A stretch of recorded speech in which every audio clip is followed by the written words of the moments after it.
Once again, Blake, we certainly do not have a calm forecast, do we? No, not at all for our Friday, Juliet. At the very least, our silver lining today is that we were able to enjoy some sunshine, Yes. but our attention now turns to the wind. This will not be thunderstorm related, but the wind that will come in with this incoming Clipper system will be noticeable and will be quite strong for a good 12 to 18 hours throughout a majority of our Friday. That is why the National Weather Service has issued a high wind warning for much of West Michigan, with the likelihood at times of wind gusts in the range of 50 to 60 miles per hour. It's still not even out of the question that some closer to the lakeshore could briefly exceed wind gusts of 60 miles per hour. So, of course, with the duration and magnitude of the wind expected throughout much of our Friday, this will likely lead to some scattered power outages here at home. And if you have some time over the next couple hours this evening, any loose objects in the yard, you want to try to secure them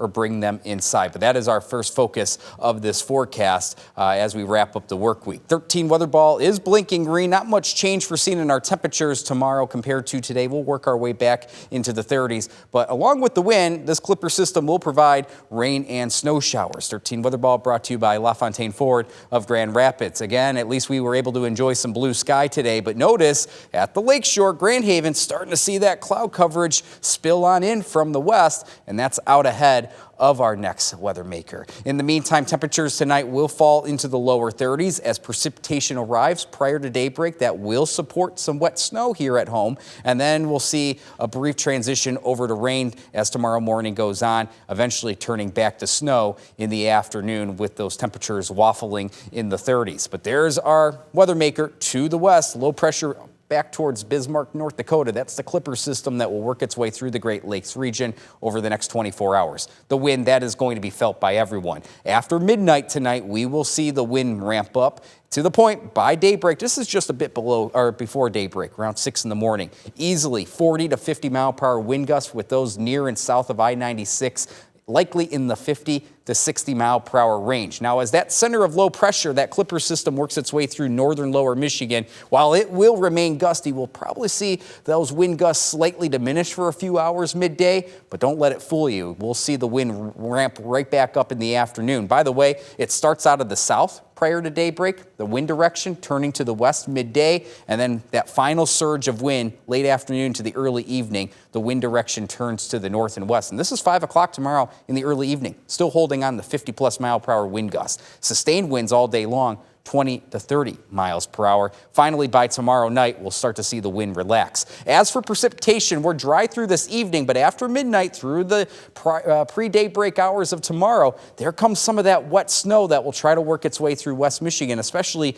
near and northward of I-96. I think there'll be enough wet snow for some slushy spots on the roadways. Now, as those temperatures climb briefly above the freezing mark, we'll briefly transition over to some rain tomorrow morning, and then switch our way back over to snow come tomorrow evening before this all wraps up tomorrow night. So in the way of snow accumulation, we are expecting along I-96 maybe a slushy ½ to an inch of snowfall, just enough for a few slippery spots. But the focus will be towards Big Rapids, places to the north along US 10. I think there will be some places that squeeze out 3 to 6 inches of wet, slushy snow as tomorrow, late in the night into tomorrow morning goes on. So that's where there will be some impact in the way of snow. One last note to make clear of is that we do have a separate system coming through late in the weekend. This is going to be potentially a very potent system. As we get towards late Saturday into Saturday night, we'll likely see some accumulating snow work its way through West Michigan,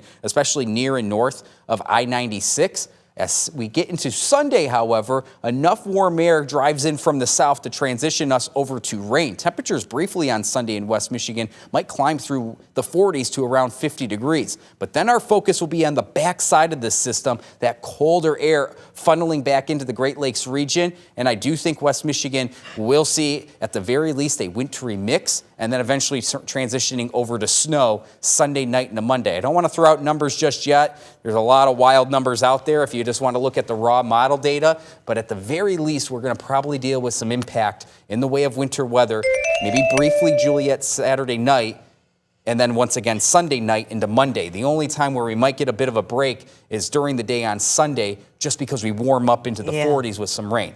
So a lot of red on the map here.